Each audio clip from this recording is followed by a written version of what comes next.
Afternoon, everybody. Welcome to the weekly wrap-up. It is Friday, July 29th, 2022. I hope everybody had a fantastic week out there. It's been pretty nice here in central Colorado. The weather has gotten a lot cooler in the last couple days, which I'm not complaining. So, see, today it's a beautiful 75 degrees, and can't complain too much. So, for most of y'all down in Texas, I hope you're not sweating too damn much.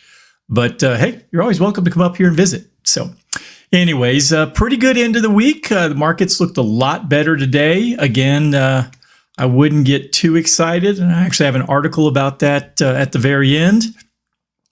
Got today or this week's economic data to go over. And but like I said, things look pretty good for this week. So we'll see what next week brings us after we kind of get our bearings as far as interest rates and what the market's doing. But all right, well, let's go ahead and jump in and take a look and see how things did today. The Dow Jones was up 0.97%, closed at 32,845. It was up over 300 points. The S&P 500 was up 1.42%, closed at 4130. NASDAQ up 1.88%. Technology has been on a roll the last couple days, which is a little shocking with interest rates going up. Usually the valuations of those highly growth stocks usually gets beat up pretty good. But, whether or not it's a dead cat bounce or a bear market rally or whatever you want to call it, I guess folks will take it for now. Small caps are up 0.77%. The VIX pulled back again today, another 4.48%. It's currently sitting at 2133. Moving on to the other indices here in the Americas, the Canada was up 1.21, Brazil up 0.55, Mexico basically flat, up 0.07. Jump across the Atlantic, Germany up 1.52%, UK up 1.06%, France up 1.72%, the Euro stocks up 1.53%, Netherlands up 0.98%, Spain up 0.88%, Italy up 2.16%, Switzerland up 0.15%, and Portugal came in down 0.61%. Moving over a little further east, in Russia, the MOEX was up 1.13, while the RTSI was down 0.75. Moving on over to the Asian markets, Japan was pretty much flat for the day, finished down 0.05. Australia was up 0.81. New Zealand up 1.4%. Looks like all the Chinese markets were in the red for today. The Shanghai was down 0.89. SCSE component down 1.3. China A50 down 1.35. The DJ Shanghai down 0.99, and the Hang Seng came in down negative 2.26%, and the Taiwan weighted came in up 0.73. So for most of the markets across the world, things were up a percent or around 1% if you, I guess, were to average them all out. So looks pretty good, all things being considered. So let's take a look at, where's my chart here? Let's take a look and see how the indices did for the week. The Dow Jones looks like it's going to finish the week up about 2.82%. The S&P 500, come on, up about 4.09%. The NASDAQ looks like it's going to finish the week up about 4.43%. Dow Utilities looks like it was up about 6.76%, and the Dow Transports came in up 5.76%. So all in all, a pretty decent week if that's all you were looking at. We can see here this was the Dow Jones for the first 2.5 days of the week was pretty much flat, and then after the interest rate announcement at 12:30 my time on Wednesday, we see this huge jump, and the things ascending for the last 2 days. So again, don't get ahead of yourself. We covered an article yesterday on why so many people are really bullish on the market with what the Fed had to say. Again, don't get too excited. One 1 week does not make a trend. Let's go ahead and look at the longer term trend of the Dow and see where things are at. As you can see, we did break through the line of resistance here, I guess about a week or so ago. And we were really kind of waiting to see what's going to happen. So we have gotten a little bit of a ways from this line. So we'll see. What I'm more or less looking for is down here on the MACD indicator. If we go back above the midpoint, that could be a good sign that we might have a longer or sustained rally over the next few weeks or months. But, that is a wait to be seen. All right, let's go ahead and review economic data this week. Starting off with jobless claims, we came in at 256,000. The forecast was 253. So just a hair over forecast. But as we can see, going back and looking here over the last few months, in April, we were in the 160 to 180 range. We got into May, we've been over 200,000 since, and have been slowly creeping a little bit higher each week. Again, like the administration and the talking heads on TV, it's not, outside the norm, but, something to pay attention to. U.S. continuing jobless claims came in at 1.359 million. Forecast was 1.38 million. So that came in under forecast, which is pretty good. And again, we can see, we've been, let's see, where did we bottom out? It's about a 1.309 million back on June 2nd. And it's creeped up about 50,000 since then. So again, wouldn't get too worried. There's been a lot of news of, and I covered that earlier this week, of companies laying off staff. But in reality, most companies could probably lay off 5 to 10% a year and pretty much be all right. You really just cut a lot of the dead weight off. U.S. new home sales came in at 590,000. Forecast was for 660,000. So pretty big fall from where we were a month ago at 642. And as you can see, come on. Really since, what was that, December, January timeframe, we've really been on a nice slide. Again, people aren't building as many homes right now with the interest rates going up. So again, that's really not a shock that the home building sector would really feel it the most. And yes, you're going to have a lot of job losses, from that, but it's just a natural cycle.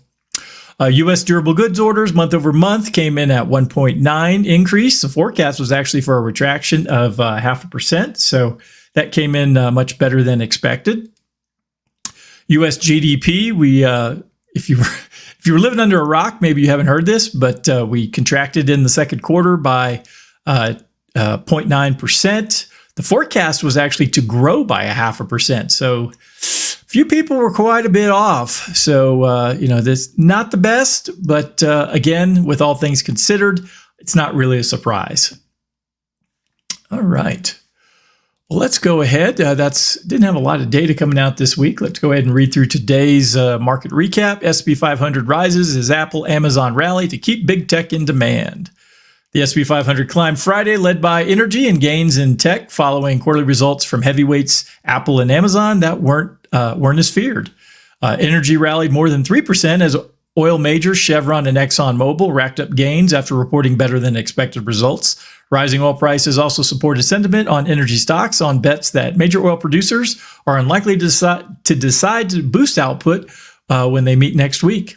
Apple and Amazon, meanwhile, closed the curtain on big tech earnings with better than expected results. Amazon rallied 11% after reporting quarterly results that beat on the top but missed on the bottom line after taking a $3.9 billion hit from losses in its stake investment in electronic vehicle maker Rivian Automotive.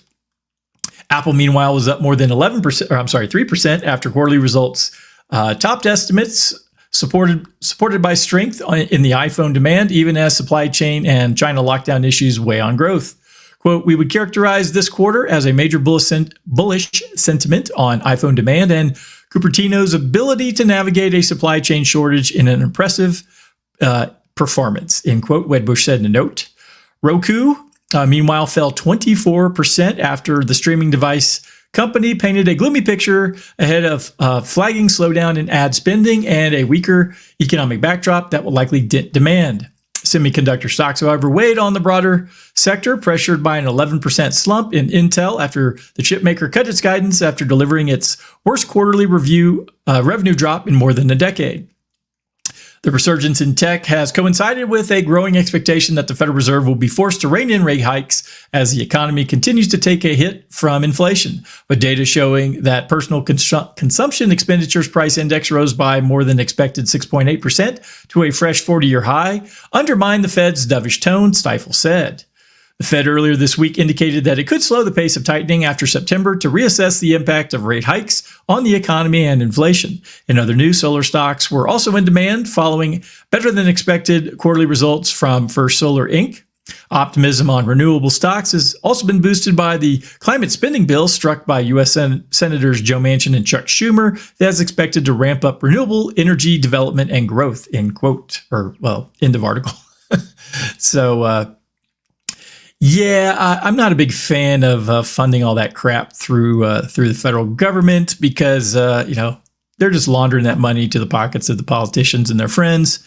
But anyways, all right, let's go ahead and dive into oil and see how, got an article here. Oil has another monthly loss for July.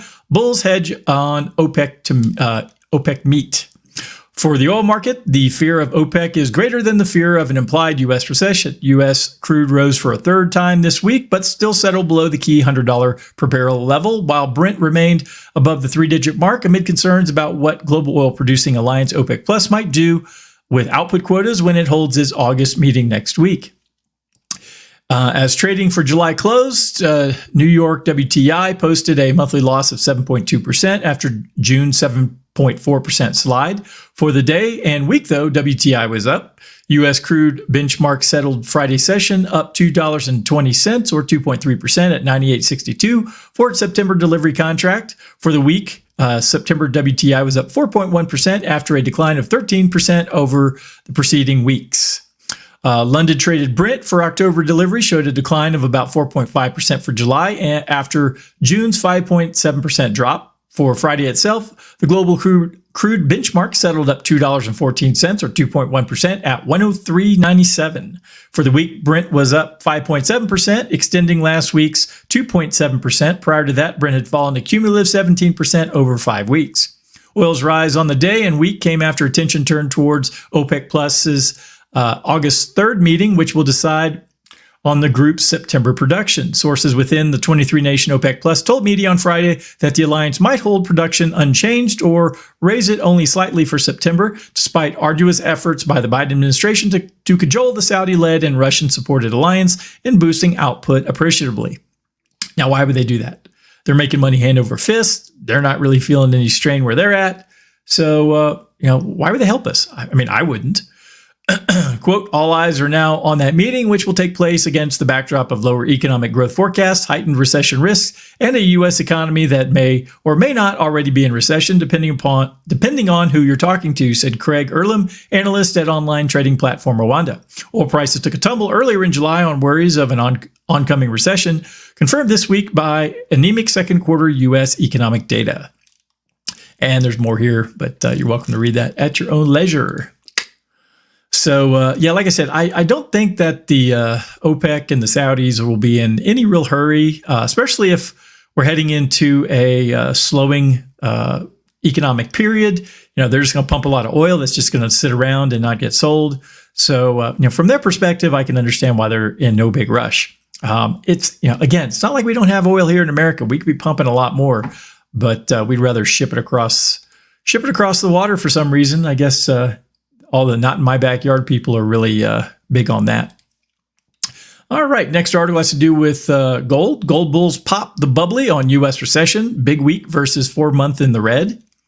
Never mind the bubbly. Will this last? The naysayers in gold can be heard asking. Of course, bulls in the space retort as chart suggests the yellow metal's rise may not die as quickly as champagne fizz. Gold posted its best week in 5 months as the U.S. economy technically entered into a recession, but it also finished July in the red after losses in 3 months prior. The World Gold Council, which is typically bullish on bullion, said its outlook for the second half of the year was, quote, mixed at best. Despite strong demand in the first half, investment demand, particularly from exchange-traded funds, could end the year essentially flat with 2021 demand. The WGC said at the end of the first quarter, the WGC's outlook called for investment demand in gold to rise by more than 200 tons year over year. The council noted that a, quote, a potentially softening of inflation amid aggressive monetary policy tightening, along with a strong dollar, could also create headwinds for investment, both through ETFs and the over-the-counter market. But the WGC also had good news for gold bugs, weaker equities. If Fed rate hikes surprise to the high side again, as well as fixed income investments could generate upside potential for gold as a safe haven in a recessionary environment, it said. While commodity markets, particularly oil and copper, are softening, the sector overall remains, quote, precarious, and renewed spikes can't be ruled out, end quote, including in gold, it said. Benchmark gold futures on New York's COMEX August settled Friday's session up $12.60 or 0.7%. At 1762.90 after a session high of 1765.85. For the week, gold rose about 2.1%, its most since a 4.2% gain during the week of February 25th. Beyond the soon-to-expire August contract, COMEX's most active gold contract for December settled up $12.60 on the day at 1781.80. The peak for December gold was 1784.60.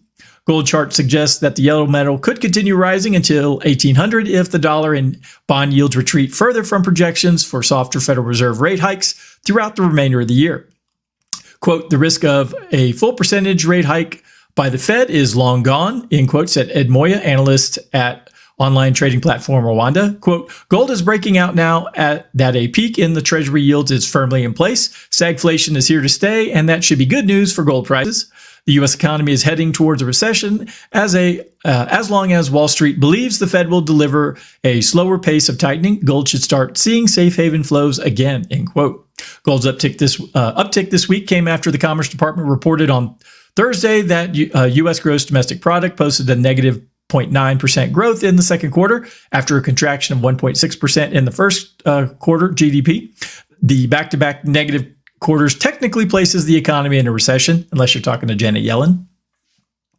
Separately, the Commerce Department said Friday that the PCE, the Personal Consumption Expenditures Index, an inflation indicator closely followed by the Federal Reserve, grew at 6.8% in the year to June after being dormant in two earlier months, intensifying the central bank's fight against price growth.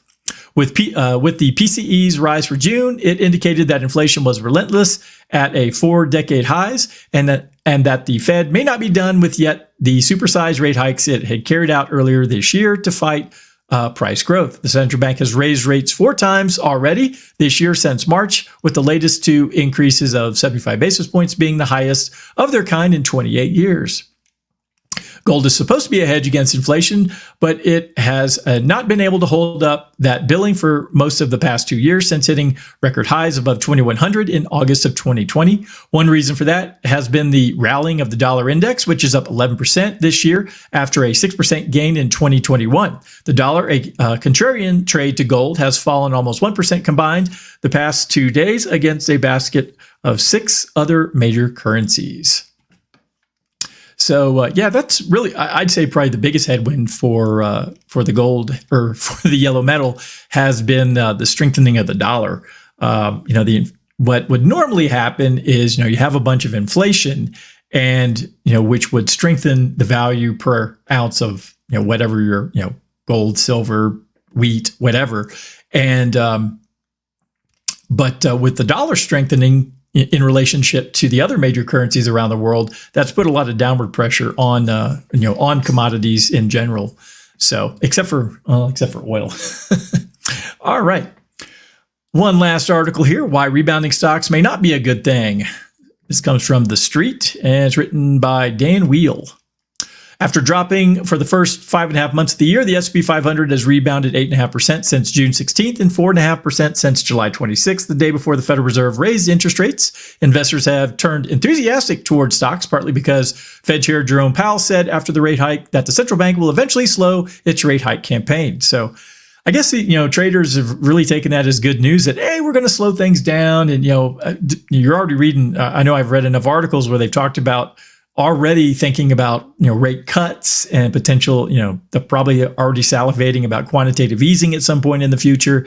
And we haven't even gotten inflation licked yet, and they're already talking about how they're going to spend their money at some point in the future with lower interest rates. But we shall see. Let's see here. And the July 28 news that GDP contracted at an annualized 0.9% in the second quarter led investors to conclude that the Fed might pivot soon to cutting interest rates. See, there it is again. Never mind that the Fed said in its statement announcing the rate increase that it, quote, anticipates that ongoing increases in the target range for the federal funds rate will be appropriate, end quote. And never mind that Powell said the labor market is extremely tight and inflation is much too high, end quote.